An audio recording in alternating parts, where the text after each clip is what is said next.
I got it. I got you. Welcome back to the From Mourning to Meaning interview series, where we're learning how to break through the intolerable grief and return to meaningful living. I'm Isabel, and today I have with me Joann Michalik. Thank you so much for joining us, Joann. Thank you for having me, Laura. It's an honor. Of course. Now, for those of you that don't know Joann, she is a certified grief coach and owner of 𝗷𝗫𝗃. So I know that something had to come behind this, right? Something had to come behind the 𝗷𝗫𝗃. So to start off, why don't you tell us a little bit of 𝗷𝗫𝗃 and what came from it? Like, how did that come up? What stirred that up for you? Sure. 𝗷𝗫𝗃 is my business name, and behind that, the story is unfortunately we lost our 4-year-old son Mark. It's going to be 26 years now. Mark was 4 when he passed away, and he had a congenital heart defect and underwent a major surgery. And unfortunately, he didn't make it out of the surgery. And we were devastated. I'm married, and then at that time I had a 7-year-old. I had a 5-month-old. I have my own business. I'm a hairdresser by trade. And what happened is we were so positive going into the surgery. He needed the surgery, and when he didn't come out of it, we just couldn't believe it. We were just in despair. We were in disbelief. We were angry. We had all of these emotions built up in us that, back then you really didn't know what to do with or how to deal with. So Mark died in November, and here comes Thanksgiving. What do we have to be thankful for? And then comes Christmas. So you had to put on this big happy face, and Santa had to come, and it was not a joyous time for us. And in the past, you never really talked about grief. You just kind of dealt with it. You had a loss. You never went to a therapist. You never went to a counselor. You just tried to go about your day, and hopefully it goes away. So that's our story. And we had to, Matthew was a 5-month-old baby. I had a baby to take care of. I had a business to take care of. Brian was 7. He lost his best buddy. Brian and Mark were buddies. And how do you tell a 7-year-old his brother's not coming home? And my husband, he took it extremely hard. He had to go back to work. I had to go back to work. And you just each day you didn't know what was going to come up or how you were going to feel or how you were going to handle it. Definitely. So that's my story. And I decided, as a hairdresser, everyone who sits in my chair, I tell them, they know my story, but now they like to tell me their story. So I realized after time went on that I needed to help others in their grief. Yeah, wasn't willing to go back to school, so I became certified. So I'm a certified grief coach. It was a 9-month program that I went through. And believe me, it helped me so much just in my grief, working through this program, that I knew I had to do something to help others. And in the middle of the night, I thought, what am I going to call my business? I don't know. And so in the middle of the night, this thought came to me, grief hurts. Ouch. So 𝗷𝗫𝗃 is my company name. And I'm very happy with it, and it's a catchy title, and people don't forget my title. So I'm glad that I have it, and I've been in business probably 11, 12 years now. So it's a great experience. Awesome. Well, the name is definitely not to be forgotten. It's pretty easy, and it's a pretty catchy one. 𝗷𝗫𝗃. Yeah. That's awesome. Yeah. Now, I know you mentioned how the entire family went through this grieving process, right? So starting with you and her husband, let's start there. I know you mentioned that your husband was still going to work, and he was grieving through this. Yes, he would cry every day going to work in the car. Go to work, try to get through his day. And coming home, he would cry because he knew Mark wasn't here again. He's a real hands-on dad. He would play ball with them and ride bikes. So they were always together. And, he still had other sons to take care of, but he just couldn't get through this. So it took about 15 months for him to actually stop this. The weekends were hard. Because now all of us as a family were together. What do? You know that loss isn't there. And me as a mom, I had other, Mark's little playmates that were my friends. and they had a hard time with it just like I did. And I would see his little buddies, all playing, and you just think, well, if he was only here. And it was devastating. Yeah, definitely. I can totally see that. And I know you had 3 sons in total. So you had Brian, you had Mark, and then you had Matthew. Now I know Matthew was some months old. I believe it was 5 months old. 5 months old. Mm-hmm. Yeah, So he was just a baby. Yeah, so he's just a baby. I mean, probably in his subconscious, there's something that gets remembered. But in the long run, from what we see, at least, he doesn't really do the grieving process. No. That we notice, at least. Maybe later we find scientifically that there's something there. But right now we don't notice that. But Brian, he was 7 years old at the time. Yes. So it must have been really difficult for him. What did you feel from him? What did he experience from your eyes? So he did not say a lot. He did not really cry. Maybe he cried behind closed doors, but he did not say a lot. He did not express a lot of emotions or a lot of feelings. And for boys and men, that is really not unusual. But, people would say, well, why isn't he crying? Why isn't he doing this? Well, he's being him. And he knew that he wasn't here, but he just never really expressed it. And, at 7 years old, now you have your buddies and your friends. So he got older and became more absorbed in that. Not that he ever forgot it, but what happened is after Mark passed, we went and had another son. So I actually have 3 boys and 1 angel in heaven. So we feel that Mark sent us Dan. So, and Dan is an absolute wonderful kid. So like I say, we enjoy all of them now, but just, wish he could be here. Yeah, of course. Yeah, so it is very different the way he expressed it, but it's his way, like you said. It's his way, right?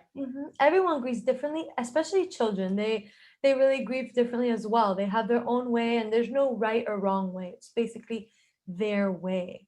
Absolutely. But was he able to understand the concept that his brother wasn't coming home? Because I remember, or I don't remember, but my brother passed away when I was younger.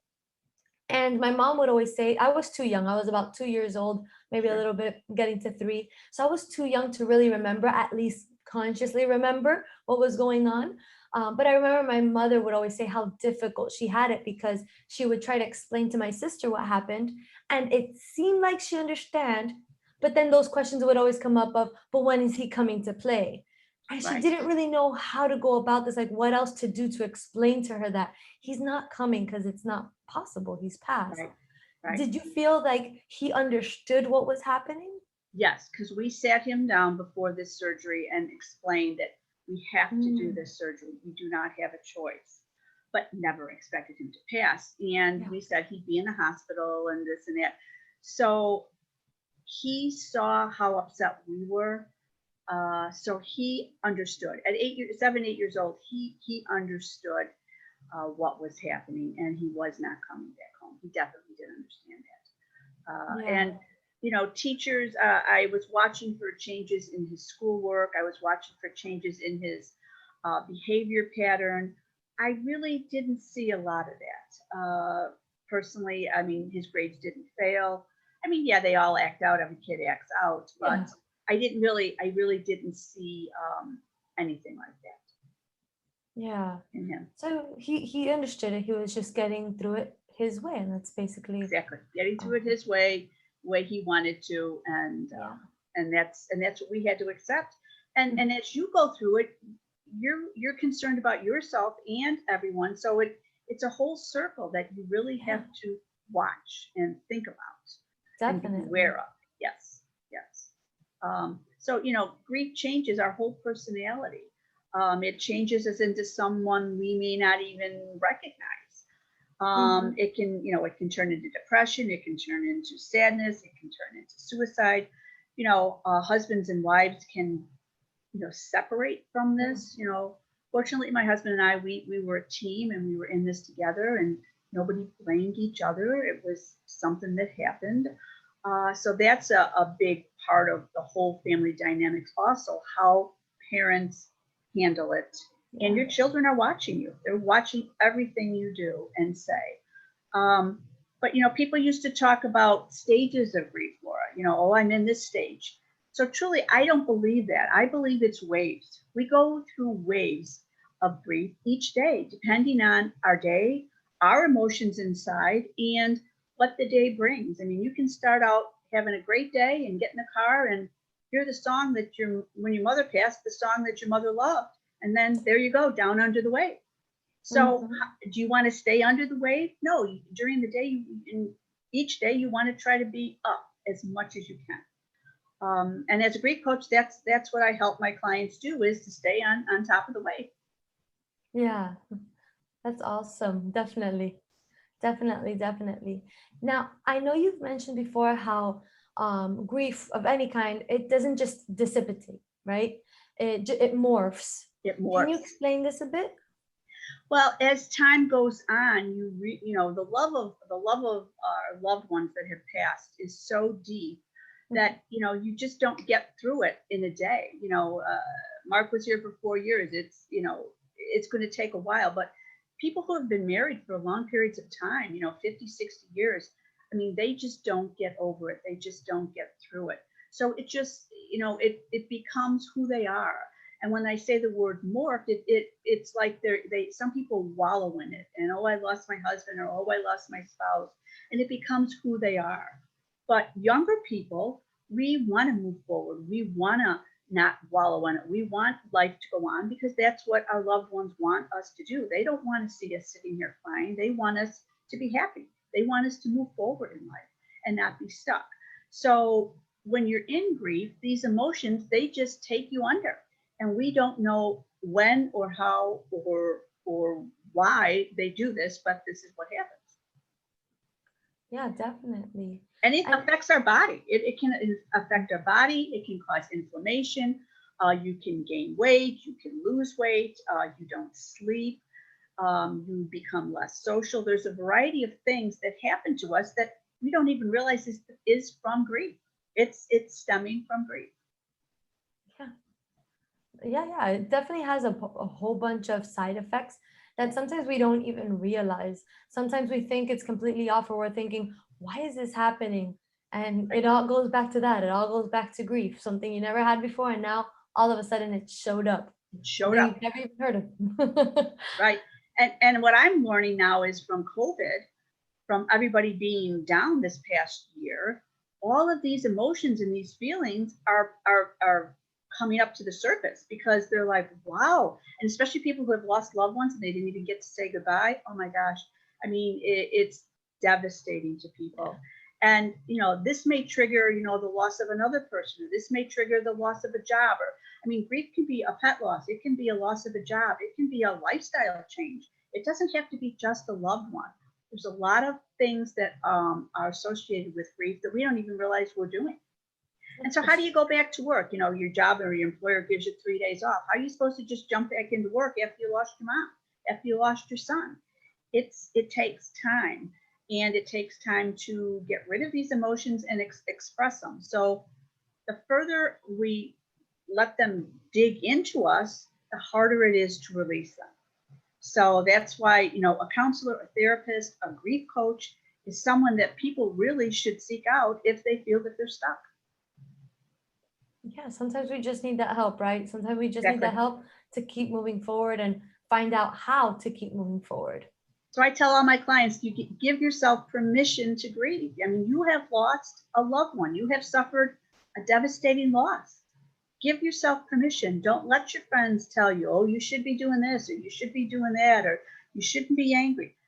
Everybody is unique. God created us to be unique individuals. So everybody's grief will be different. And don't let anybody tell you any different and judge you for it, because you have to go through it yourself. It is a process. It doesn't happen in a week, a day, a month. It is a process. Yeah, definitely. And going back to something you said, I know you mentioned that grief morphs, and you were basically saying that it morphs you into who you are. But now, I know before you were saying that it can go in different directions. It could be either destructive, it can be reconstructive. Can you tell us a little bit about that? Sure. What I mean by that is, it depends on your emotion that you're feeling that day. That depends where you're going. If you have a lot of guilt, people have a lot of guilt when they lose a loved one. And this guilt just sits here. So until you actually find the cause of the guilt or the cause of why you're feeling this way, it's not going to go away. So you need someone, and not be ashamed to talk to someone who is non-judgmental, who doesn't know you, who is not going to say anything about you, but to release it, to get it out, to talk about it. Family members usually aren't so good, because family members have lost their mom or their dad or their sister or their brother. So they're not going to be constructive in listening to what you have to say. And they probably get tired of listening to the same thing every day and knowing you're not doing anything about it. So if you get that you need someone to talk about it, it will be very constructive, and you will begin to move forward each day. Yeah, definitely. Now, aside from finding some help, because that's obviously the number one, right? Right. But aside from finding someone else, what are some successful techniques or exercises to find that new normal, to figure out how to push through this? What are some things that you suggest? Well, I like to read books. I feel books are very comforting. They're very knowledgeable. Some people find comfort in reading these books, using tips and learning the tips that these books give you. Seeking a counselor or a grief coach are some ways. As far as you have to find support groups. If people don't like to work one-on-one with people, support groups are a great way to, first of all, get themselves out, to understand that they're not alone. And these people in the support groups are grieving also. Maybe get some tips and ideas from them. Maybe make a friend, because sometimes people don't have anyone to talk to or to go out with. So that's one of the ways that I find to help my clients move forward. Just little bits. You can't do this all of a sudden. It takes time. It takes time to make a step, to make a decision. You know, I tell them, don't make a big decision right away. Stay in your home. Don't, move quickly. Just let yourself digest this and digest what has happened. Yeah, definitely, because this is already so big as it is, right? Correct. No need to make such harsh or such big decisions Nope. without feeling yourself first. So yes. Yep. Definitely. And when I work with my clients, I have tools and tips and exercises that I actually teach them to help themselves move forward. And they can use these tools each day during the day, and they do.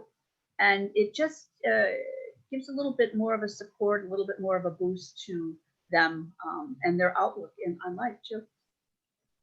Awesome. Yeah. Now, I know that you have a special little offer that you want to share with people. So if you want to go ahead and share that now, that'd be awesome.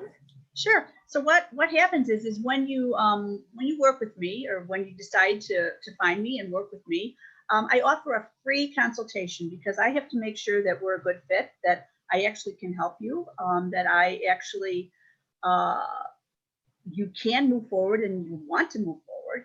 So what happens is when you decide to work with me and sign on with me, I have my little book here called Experiencing Grief, and it's a quick read.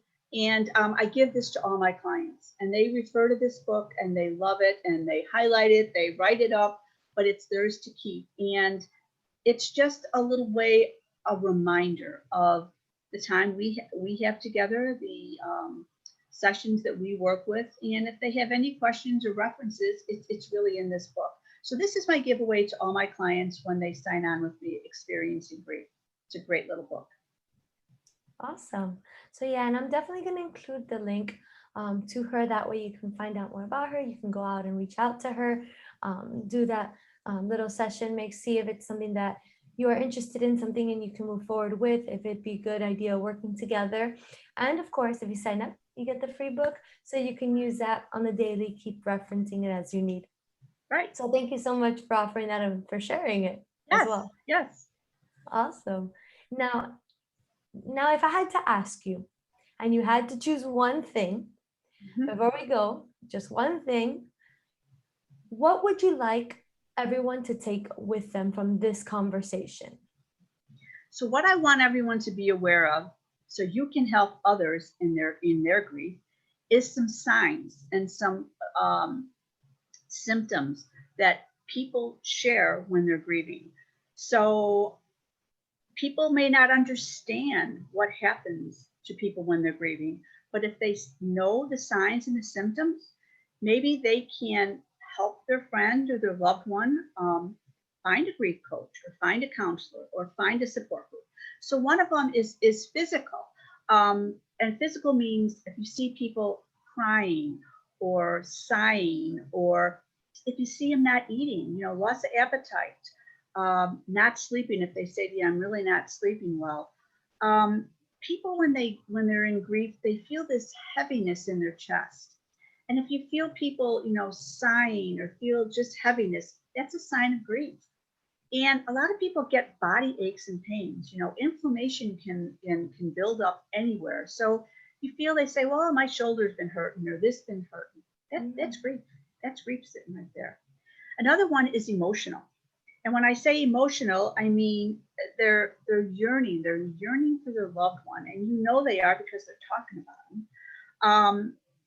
They're worried. They become very anxious, Laura. People who are in grief are anxious about everything that goes on in life, and they're very angry.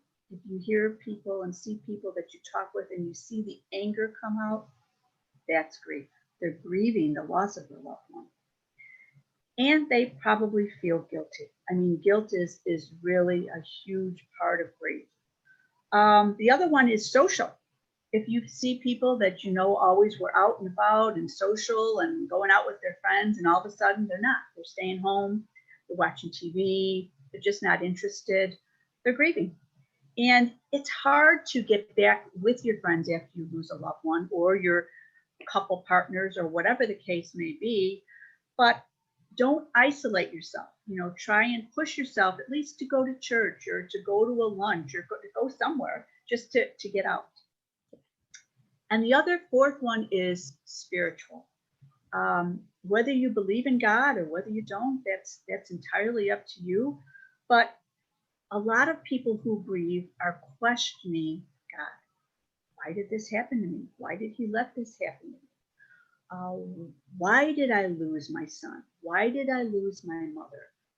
It's always a question mark. And then they begin to say, well, I've lost my husband after 50 years. What's the purpose for me in life? What do I have to live? Spiritually, they're always thinking about this.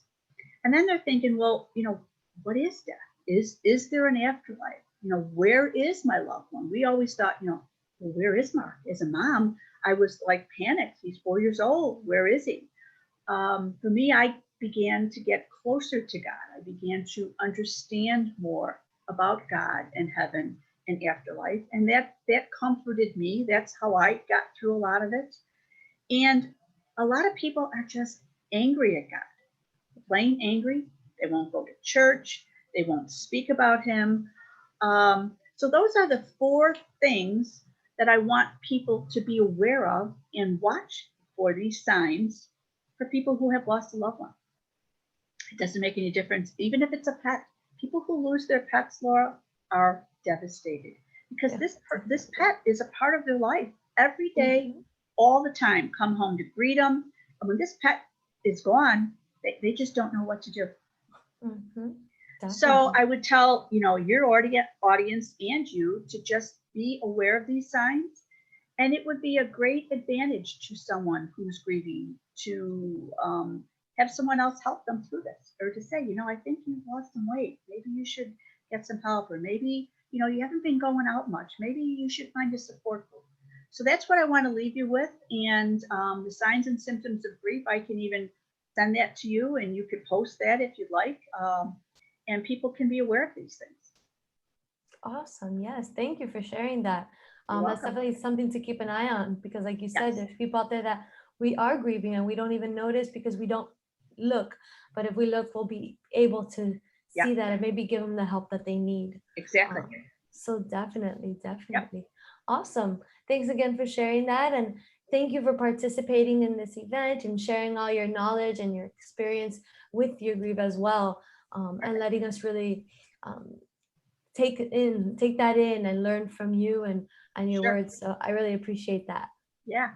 And if you go to my website, there's a lot of more information on my website, and I offer a free consultation to anyone who'd like to speak with me. And we go from there. I work over the phone wonderfully. It's a great thing.